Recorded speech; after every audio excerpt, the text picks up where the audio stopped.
সামাজিক দায়বদ্ধতার অনন্য দৃষ্টান্ত স্থাপন করল আবারও একবার শ্রেষ্ঠ ভুবন সামাজিক সংস্থা। বর্তলী উন্নয়ন সংঘ ক্লাব এলাকার হতদরিদ্র পিন্টু দেব ও তার সহধর্মিণী দীর্ঘদিন ধরে যোগাযোগ করার চেষ্টা করেছিলেন শ্রেষ্ঠ ভুবন সামাজিক সংস্থার সঙ্গে।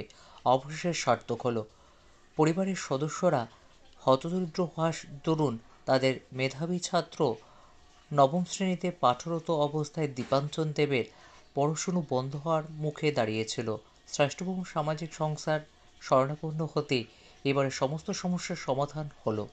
শ্রেষ্ঠভূম সামাজিক সংস্থার কর্ণধার বিশিষ্ট সমাজসেবী বিপ্লবকান্তি ভৌমিক ও তার গোটা টিম পরিবারটির পাশে দাঁড়িয়েছেন। পদ্মশ্রী পুরস্কারপ্রাপ্ত স্বামী চিত্ত মহারাজের প্রতিকৃতি মেধাবী ছাত্র দীপাঞ্জন দেবের হাতে তুলে দিলেন শ্রেষ্ঠভূম সামাজিক সংস্থার কর্ণধার বিশিষ্ট সমাজসেবী বিপ্লবকান্তি ভৌমিক। তৎসঙ্গে নবম শ্রেণীর পোশাক, বই, আর্থিক সহায়তা, আনুষঙ্গিক সমস্ত ধরনের সাহায্য সহযোগিতা তুলে দিয়েছেন মেধাবী ছাত্রের হাতে। তৎসঙ্গে ছাত্রের উজ্জ্বল ভবিষ্যৎ কামনা করে আজন্ম যতদূর সম্ভব পাশে থেকে পড়াশুনো চালিয়ে যাওয়ার ক্ষেত্রে শ্রেষ্ঠভূম সামাজিক সংস্থার সহযোগিতা করবে বলেও আশ্বস্ত করেছেন সমাজসেবী বিপ্লবকান্তি ভৌমিক। আজকে শ্রেষ্ঠ ভুবন সামাজিক সংস্থার পক্ষ থেকে আমরা এডিনগর উন্নয়ন সংঘ ক্লাব সংলগ্ন দাদার বাড়িতে আমরা এসেছি। পিন্টুদেব দাদার বাড়িতে। ওনার ছেলে এবার ক্লাস 9-এ উঠেছে, তো ওর এডমিশান নিয়ে স্কুল চেঞ্জ করতে হয়েছে। তো এডমিশান নিয়ে একটু সমস্যা ছিল, আমরা বর্দোয়ালি স্কুলে এডমিশান করিয়েছি এবং তাদের অর্থনৈতিক অবস্থার একটু সমস্যা আছে।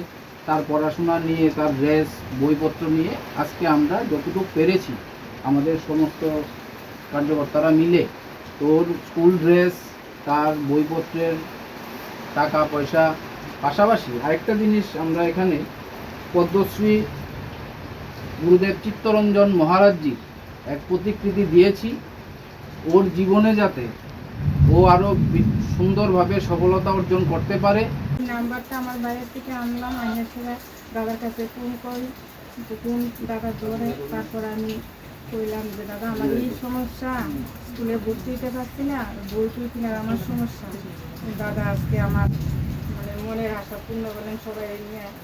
Bureau report, news top link.